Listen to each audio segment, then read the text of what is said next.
Hello, good morning and welcome. I am delighted to have with us Serena, also known as Tigger's mum on YouTube, and she has a fascinating story for us. Today it's not a narrowboat story, it's an off-grid tiny home story, and I just cannot wait to find out. So hello Serena and welcome. Hello. Hi, Serena. You have overcome much technical difficulties to be with us today, and I just want to thank you for that. You're not actually in your tiny home right now. You've had to go and seek good internet and to make sure everything works. So thank you so much for all that running around you did to be here with us today. So one of the downsides of living off grid, well, the actual internet connection isn't fantastic. So never mind. You are here, yes. And I was just saying to Glenn, I will put on the blog post and the podcast a link to some of the beautiful images that you've sent of your tiny home. And you just mentioned that there's actually a tour available on your channel. Was it on your channel? Okay, brilliant. So people can check that out. So first of all, Serena, can you tell us about your tiny home? Yes, it's a tiny house on wheels. It's the internal of the house is about 18 foot by 8. And I just live basically in a field. I've got a little wood behind. And I've lived there now for about 3 years. That's it sounds absolutely perfect. So Glenn, you had a question about amenities, didn't you? So what's actually in it, and then what are the amenities? Okay, so I have solar panels. I've got 4 solar panels that are obviously on the roof, and they don't, obviously in the winter they don't produce a lot of electricity, but they do run my 12-volt fridge freezer and the fan of the toilet. I don't tend to use it for much more than that in the winter. I have got lights, but I only put them on when I really have to. I've got, for water, I've got an IBC tank, which holds 1,000 litres of water. And the farmer fills that up maybe a couple of times a year or whenever it runs dry. And that feeds into a 100-litre tank that I've actually got in the house. And that then feeds my shower and my taps and my kitchen tap. I've got a composting toilet and Nature's Head. And I do compost. I don't get rid of my waste. I do compost it. What else? And I do have gas for cooking. What about hot water?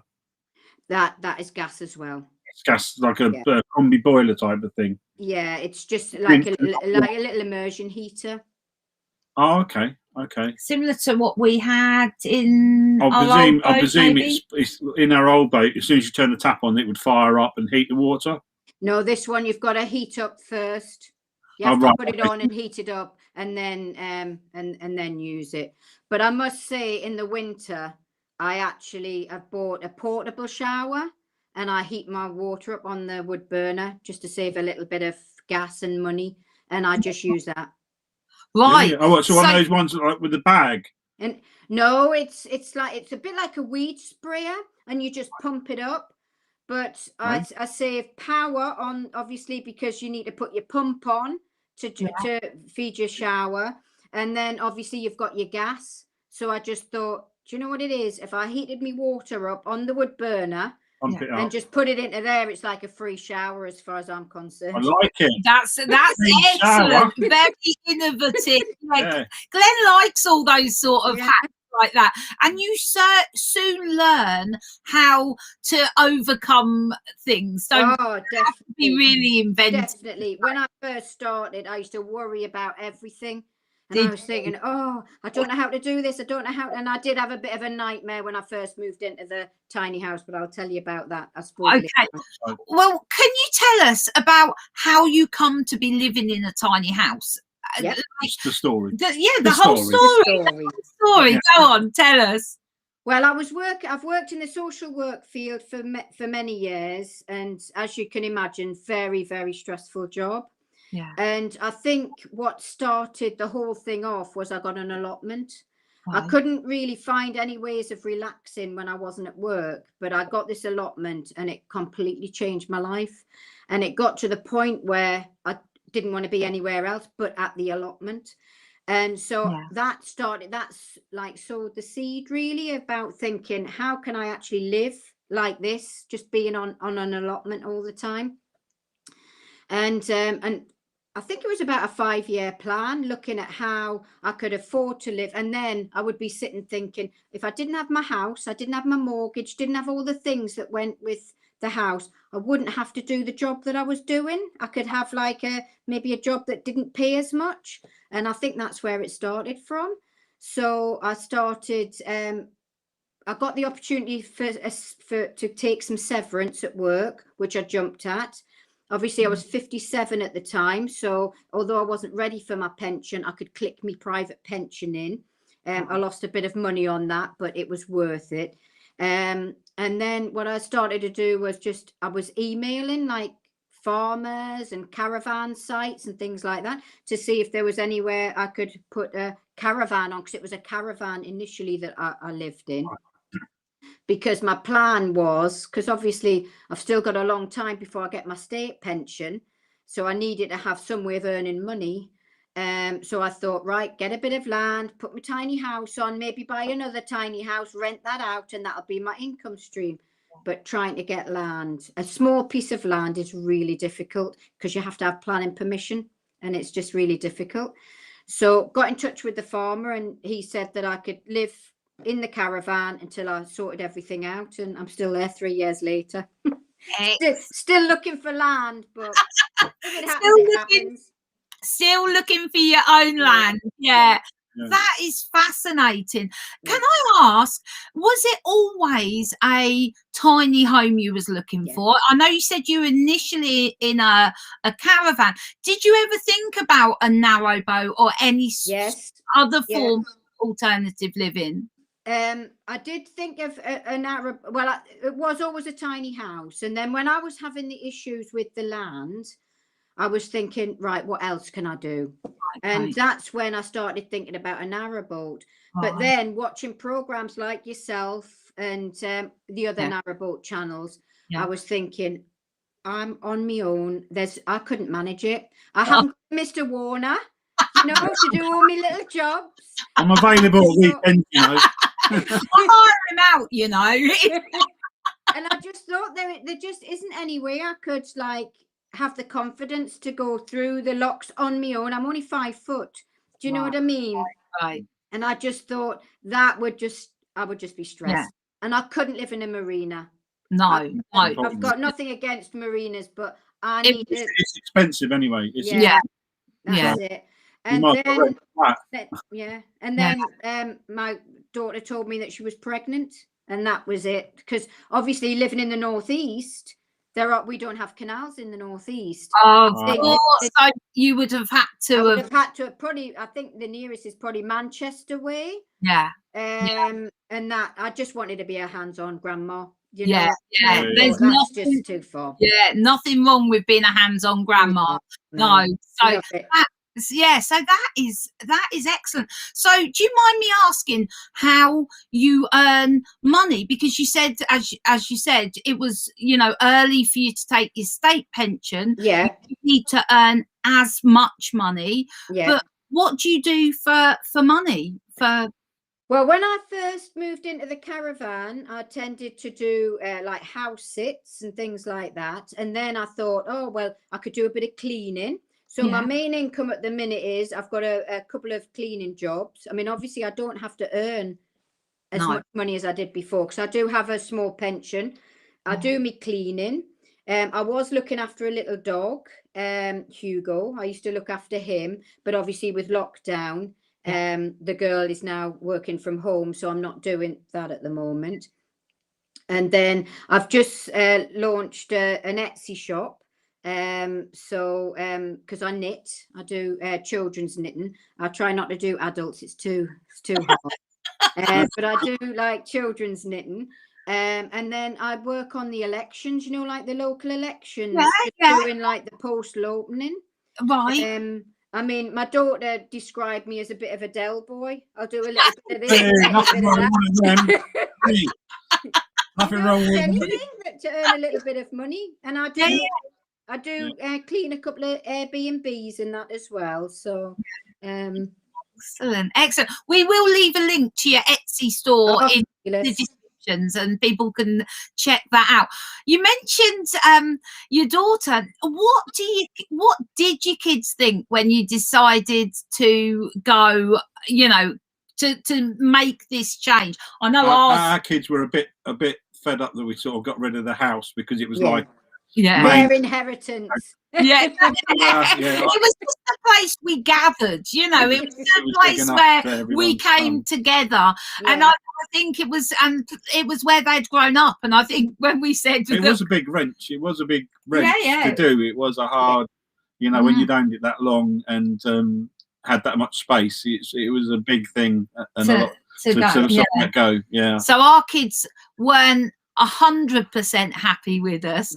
They've forgiven us now, of course. But what did your kids think when you told them your plan? Well, before I even started any of it, I did have a chat with them both, because obviously it does affect them as well. Because as you say, I mean, my daughter she'd been left for a long time, but my son was still at university when I started to like think about doing this. I mean, obviously he'd left by the time I actually come round to doing it, but they were both really supportive.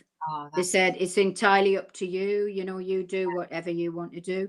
But I do agree with you now, there's not a home for them to come to. They do come to the tiny house, but it's not very big. Do you know what I mean? No.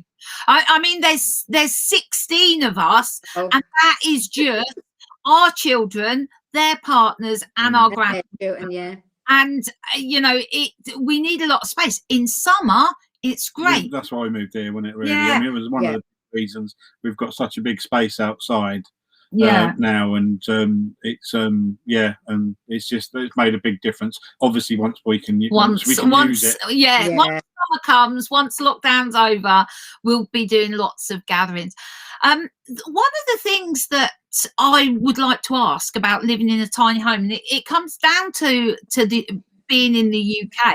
So I've watched quite a few of like YouTube channels about tiny home living, and usually in the States they always have like make a feature of an outside area, so it sort of doubles their living space. In the UK we haven't got the certainty of good weather, have we? So you are limited to really the space inside during winter. How do you find living in such a small space? I just don't struggle with it at all. I mean, I am looking at having a little patio built out the front just so that, you know, the family can come together, because at the minute they have to do it separately, really. Because if I have like Karina's family, it's full. Know, with the dog and the little one, and obviously my son and his partner. That they have to come separately, so it would mean that if we had the outside area, that would be good, because the farmer did actually he did fence a bit of garden off for me, so I have got a garden. Brilliant. And then he also fenced some of the wood off, so I've actually got some of the wood as well. That's excellent, because the field you're in, you share that, don't you, with cows and sheep? Cows and sheep, it's so well. At first, it was an absolute nightmare, because they were eating every plant. They were chewing on the pipe that feeds the water. You would be lying in bed and you would suddenly start to rock, because they would be rubbing up on the side of the tiny house. So but he was great. He gave me like a little bit of, it's quite a substantial little bit of land that he's given me. So that's worked out really well. Excellent. Brilliant. That is fantastic. So what would you say you love about your tiny home and the way of life that you've created? What would you say is the best thing? I just like the simplicity of it, because I mean, prior to this, I had a 3-bedroomed house, and with that, you just fill it, don't you? And you have all your appliances and things like that. But I also love the challenge. I love the challenge of having to overcome things. It's like, I think 2 weeks ago, I got rid of my vacuum cleaner. Before that, I had the and that I was clinging to that. I have to have a vacuum cleaner. But I actually got rid of it and just thought, you know, that's just using power. Just you know? And the same with like an iron. I was thinking, well, how am I going to iron my clothes? How am I going to iron my clothes? And I was like using other people's irons to iron my clothes. And I thought, I'm just not going to bother ironing them. And I have got one of the old-fashioned irons, and I keep saying I'm going to have a go at that, you know, to put on top of the wood burner. That's a great idea. Yeah, so I've got one of them, but I haven't tried it yet. I just don't iron my clothes. No, just don't iron. And a lot of clothes don't need ironing these days. To be perfectly honest, I've hardly got any now. Yeah. I've just downsized that much that I just don't use anything. Yeah. There's a question. What about your washing? What do you do for washing? Good question. Well, on the farm there is a washer and a dryer anyway, but I don't use that. My friend who I look after our dog. Yeah. She does my washing for me. So she washes it all for me, because we put it in together, because she lives on her own as well. So she's really kind. Yeah. I must admit, you do really need the support of other people. Yeah. You know, even though you like to think you just live on your own and you do things, there are times like with the difficulty we had with getting this set up. I did have to, you know, rely on my daughter to use our Wi-Fi. I do use them for filling up my water and you know, my drinking water and things like that. Internet particularly has been a big one for us. It's so much better here, believe it or not, and we're so in the middle of nowhere. But I think in Milton Keynes it was just down to capacity. Just overrun too many people around using the internet. So at night it would be rubbish. We couldn't even watch. You couldn't do anything, watch telly, anything. It would just be crashing all the time. But it rarely happens. It rarely happens. Mine's been doing it this week. I don't know if it's the weather. It's been really bad. I mean, some nights all I've been able to do is listen to like an audio book, because I just haven't been able to get on. I think what probably more the case is when the weather's really cold and horrible, a lot of people are in and using never thought about that. They're only once it's at capacity, you're sharing you know, whatever it is, and it gets weaker and weaker. It's only because I used to work for Vodafone years ago. And they work very similar, you know, so that's why they just run out of capacity and start playing up. So because I found in the first lockdown, you know, the real lockdown. It then. That I was really struggling. Same here. So, Serena, what would you say you find difficult about the way you live? I think the most difficult is in the weather that I've got is getting out of the field with the car. I think I have the same difficulties as Mr. Warner. Getting stuck in the mud and things. Only once. It's only happened once. It's not good, is it? No. That, and I think also getting people like workmen to come to the house, because obviously they don't want to bring their vehicle into the field in case they get stuck, and some people just won't come to a field. You know, they're used to going to homes, they're not used to coming out. And I had a problem with my solar. Well, it was the inverter. Actually, it worked out it was the inverter that I had the problem with. And I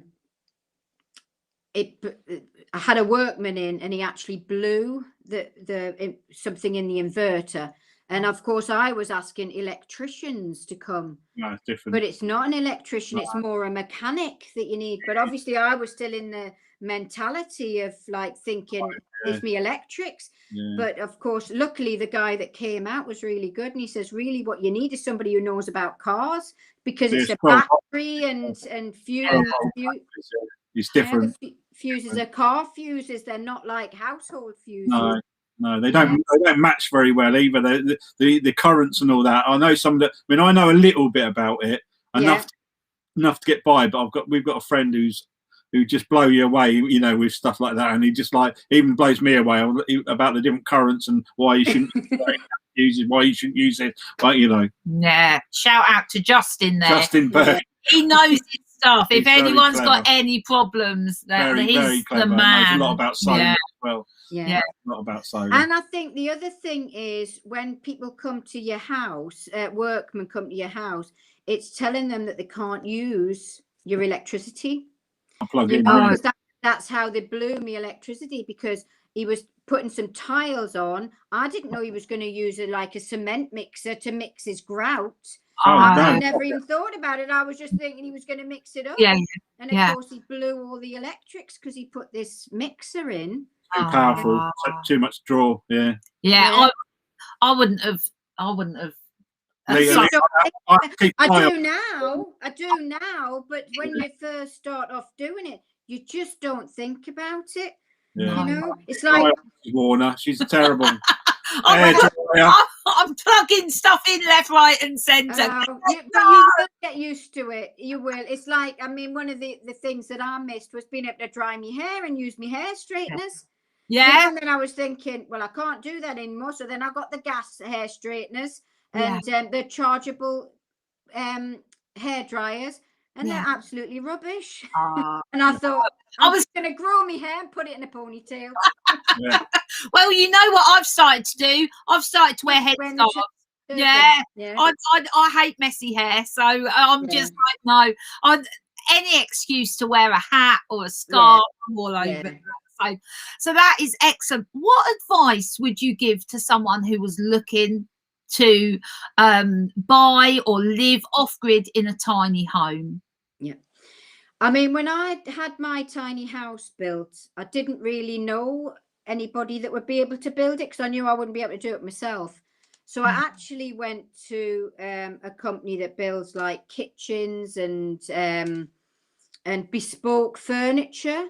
And so they're who built my tiny house. But if I'd had to do it again, I would actually go to a proper tiny house builder. Because even though my tiny house is very bespoke and it's lovely, I mean, don't get us wrong, I'm not saying that it's not, and they've thought of everything.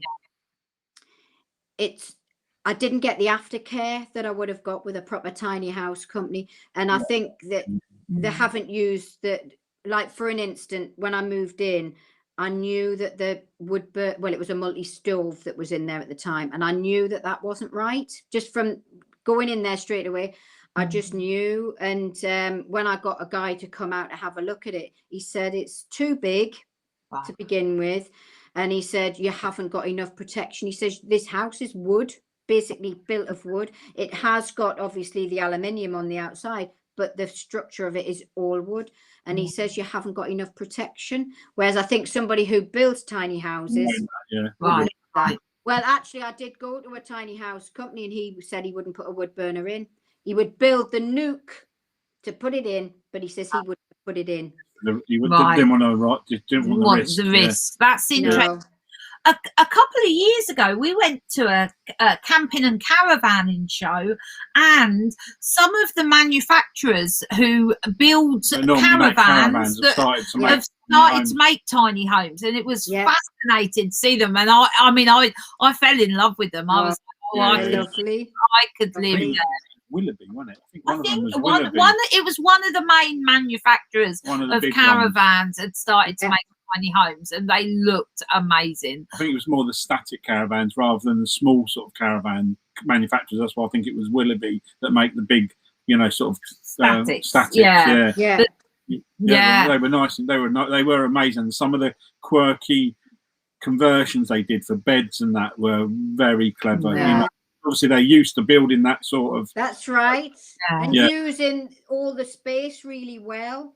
And I think that even though the people who built mine have done really well, I think if you get a proper tiny house builder, they know how to put things in better. Because it's what they do. It's what. What's the trailer yours is on? It's a double axle flatbed. So what, like an Ifor Williams or something like that? Oh, I'm not that technical. I just know it's a flatbed and it's called a double axle. That's all I know. I just wondered. Funnily enough, funnily enough, I had my house built in Sheffield, and they actually got the flatbed trailer from a tiny house builder who lives probably about 10 miles away from me. Interesting. Really, that is They didn't even know. That's really interesting. That just actually brings up a question. How many people do you think in the UK are now living in tiny homes? I mean, it's something I've seen in the States that has really gathered momentum. Do you think the same's happening here in the UK? I think it covers tiny homes, van lives, and narrowboats. I think it, and caravans, obviously. But I think everyone is in the. There's a lot of people looking, and they can't afford to buy houses. Alternative ways of living. I mean, we know that more people than ever are looking to buy boats. Do you think it's the same for tiny homes? There's more people getting interested. I think there's a lot of people would love to. It's finding somewhere to put them. That's the problem. Because obviously my idea was to have my own bit of land and put my tiny house on. Yeah. But it's not as easy as that, because you don't want a massive bit of land. You just want a small piece. And when those bits of land go up for sale, it's usually people who have got horses that want a bit of land. Yeah. So for you to get it, you've got to go to the seller and say, well, can you wait till I go to the council and make sure I can get planning permission on that before I buy it? And of course, he's going to go with the person who wants it for the horse, because they don't need planning permission. Yeah. So I'm surprised little homes on trailers need that. It can't be that strict. But I suppose it's more that you live on it. Live on it. Yeah. You can put it on. You can put it on a bit of land but you can't live on it. Right. Use it as a holiday. If you want to live on it, you've got to get planning permission for a small campsite.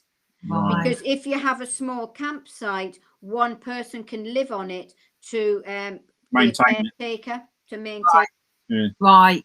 And that's the only way that I've found that you can get around that. Yeah. So what advice would you give to people who are looking for land to put a tiny home on? Yeah. There are some obviously 10-month a year caravan sites that you could try. Yeah. I don't know if they'll all take tiny homes, but they might. And then what I did was I just got in touch with like farmers, people that I knew had a bit of land that, might not mind you being tucked away somewhere. Yes, you have, if I've been out somewhere and I come home like 10 o'clock at night, I have to trudge along across a field with cows in it. Yeah. You know what I mean? And sometimes you've got to try and get them out the way so that you can actually get down. So predictable, I know. I must admit, I think the farmer on the farm that I live on is very hands-on with his cattle. Right. So I think they're quite used to being around humans. So, just clap your hands and they do off. I mean, some of the little calves will come up and let you stroke them. So, and of course, some of the sheep have been hand reared. So you come over and you can have a good little stroke of them. When you looked, did you particularly find out people that like had facilities already on the land? Was that an easier? Was that they already offered other services on the land? I didn't even think about that. No, I just wondered. I knew right from the beginning I wanted to be off grid. Off grid, I didn't want to be essentially on the caravan. Yeah, I just thought that people that have that sort of little corner for that wouldn't mind having something else. You know what I mean? Because they've already got an open mind to it. Whereas some farmers are just like, no, it's just too much. You just have to write to them and ask them. A lot of them will say, "Oh no, I can't be having all of that." But some of them will just say, "Oh yeah, that sounds interesting. Why don't you come along?" I mean, I know when I approached the farmers here, they were saying it's not a caravan site. We haven't got all amenities. And I went, "Yeah, I don't want the amenities. That's exactly what I want." Yeah. That is fascinating. And they've been absolutely brilliant. I mean, as I say, the farmer comes up and changes my water. Every now and again, he has to come and put another block of wood underneath because obviously with the rain, the house sort of moves a little bit. Yeah. He's just lovely. Have you had anything freeze? Have you had any of the water freeze? Well, I think I haven't noticed it as much because it feeds into 100 because I've got 100-litre tank in the house. Right. I think in the outside tank it probably has, but I haven't actually noticed that, because most of my water is in the house. Okay. And in the winter I don't use a lot of water from the tank outside, because I tend to just use my drinking water. Right.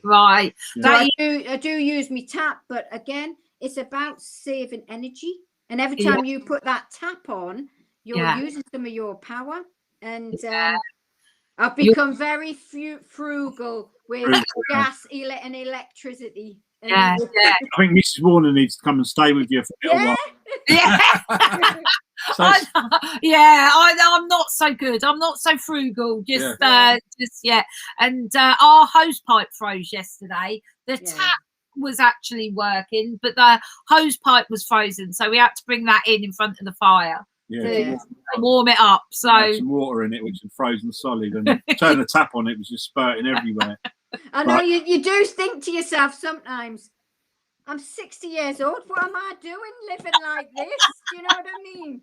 Having to go out when it's freezing cold to empty your ash, or my toilet needs emptied, I'll have to do that. And I'm thinking, I can't believe it, but I absolutely love every minute of it. I just do. You know, that is amazing. Such an interesting story, Serena. Thank you so much for sharing that and overcoming all the adversities to get online today. If anyone's got any questions for Serena, please let us know. And I've got a feeling that we're only broadcasting out to YouTube. I think something's happened with the connection to Facebook, but we can put the video up. So unfortunately, I think we've only got YouTube. So Trev has said that talking about ironing, he says he just stretches his clothes over his belly. His grease is gone. That's exactly how I iron too, Trev.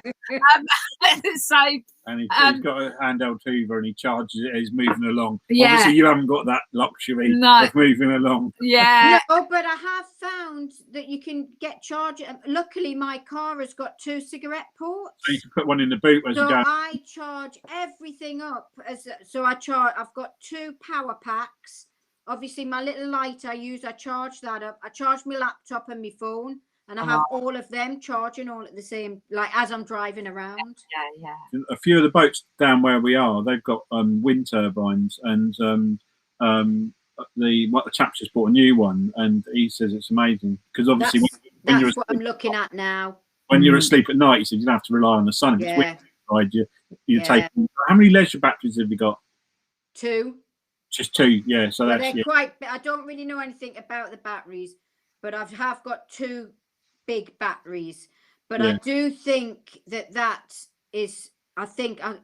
my issue. I've got plenty of solar because I think I've got is it 1,000 watts? 1,000 watt panel.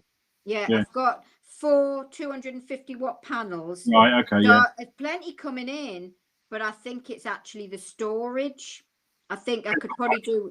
I suppose, it depends what batteries you've got. There's so many, and there's so many different options on them now. On batteries, sometimes 2 can be enough if they're not lead acid and they're some sort of gel or some sort of AGM batteries or I think it's I think they're AGM. Are they? Yeah. So that's the better ones than the because lead. I looked into the the lithium. Lithium ones, Oh my goodness, they're so expensive. They are very expensive. They are. I mean, part of me thinks I should have just bit the bullet and gone for lithium. But at the time, it just sounded a scary amount. I think at the time when you've got that money, you think, oh, yeah, do it. But when it comes to replace them and maybe you haven't got so much money, then it's like changing a car. Yeah. Expensive. Yeah. And I think the house actually cost me more than I thought it was going to, because I think people throw out these prices. And yes, it might have cost like 20,000 to build. But when you've got your labour charges on top, that soon bumps it up. Do you know what I mean? So yes, you can probably build a good, nice, tiny house for 20,000. That's if you do it yourself. Right. Yeah, Right. You're not getting that if you have to get somebody to build it. Someone to do it. Anyway. Someone to do it. No, that's okay. That's really good. Holistic therapist. Hello, good morning. We're on Facebook too, so that's good. Said it's been fascinating listening to Serena, and her question would be, would you have preferred a narrowboat to a tiny house? We actually covered that earlier, didn't we? Yes, yeah. You didn't fancy it because you didn't fancy. Yeah. I think it was just the stress of I didn't want to live in a marina, and to live as a continuous cruiser. I think for me personally that would have been too hard. Yeah. Saying that, I get what you mean, because the thought of like me being on my own in this boat, dangerous. It was scary. But there are so many women, single-handed cruisers on the network. I think it's fantastic. I just know I would get stressed with things, things going wrong and fixing engines and doing all the things you do, and I'm just not that way minded. I'm just not. Yeah. So John says, I so want to do this. Truly off-grid living must be awesome. It is. I've seen the pictures, and as I said, I'll put them on the blog post and on the podcast. Absolutely beautiful spot that you've got there. Truly is off-grid living. So and there is a tour on my channel. There is a tour. I will say I don't edit, so there is a lot of wind sound and things like that. But I do go inside the house, so you can see my views. You can see my kitchen and my loft bedroom and all that sort of thing. Lovely. We'll leave a link to that as well. So Susan says she lives in a tiny house. She loves it, not too much housework, and she's in Australia, so that is excellent. There isn't a lot of housework, but it gets dirty. I don't know why. I think one thing out and it looks a mess. So although there's not a lot of cleaning, you do have to keep on top of things. And when my granddaughter's been, it takes me about an hour to get it back to normal. Really? Trev's just said that our stream keeps buffering. Serena's doesn't, so it can't be. Is Trev saying it's not his internet, it's us? So that is not good. So but that's because you're off grid, isn't it? Whereas I'm actually on Wi-Fi. Yeah. We're relying on 3, which is never good. Yeah, no. But I'm on 3. Yeah. Sue says you're an inspiration, Serena, and I agree. I really do think you are. Your story is absolutely fascinating, and to do something, 60's not old. I'm not saying that. To make those changes, and they're big changes. You could have quite easily settled down and downsized from your house to a flat or something like that, but it wasn't just where you lived. It was a complete lifestyle change. So I think the same. Really inspirational. So Susan says tidy is the way to go. Grandkids are messy for sure, but out them. So I agree, and I do think the same in the boat. It doesn't take there's not as much housework, but you do have to we have a lot of the winter with the fires is lots of dust. I mean, I haven't obviously mine is just a wood burner, but I just seem to get this black dust everywhere. It goes everywhere. Everywhere. That's why they call it spring cleaning, don't you know? Yeah. Because is that where it comes from? Yeah, that's where it comes from. So in spring, when the fires used to go off, then everybody used to take their curtains down and do a proper clean. That's where it came from. I can see why. See why. So I just want to say morning to Sue as well. Sue Epton, she's watching, said she really enjoyed it, and I saw as well a Dutch stick afloat. Good morning to you. So that was absolutely fascinating, and I just want to say thank you for coming on. Thank you for overcoming all the technical difficulties to get online today. We really appreciate it. And we will come and see it one day. Yeah. Oh yeah, brilliant. If you still had your camper van, you could have come and camped. I know. It's all right. I'm going to buy a little tent. I will come and Glenn's like, I'm not going in a tent. So well, you never know. I might get a little Springer, one of the. Are they called the Springers? The little narrowboats. Yeah, little Springer. Yeah. I love them. Yeah. Well, yeah. Either way, we will definitely come and see you. When you want to buy a narrowboat, you come and see me before you buy anything. Right. I will, Mr. Warner. So, I'm going to leave it there, and thank you so much. And we really look forward to sort of following more of what you do, and hopefully you'll come back and maybe we could do a summer one as well, a summer chat. Yeah, that'd be good. Because do it outside. Living off grid is completely different in the summer, isn't it? So thank you so much, Serena. Thank you everybody for watching, commenting, taking part. We've really enjoyed having you here, so thank you. And we'll see everybody soon. Cheers. See ya. Bye.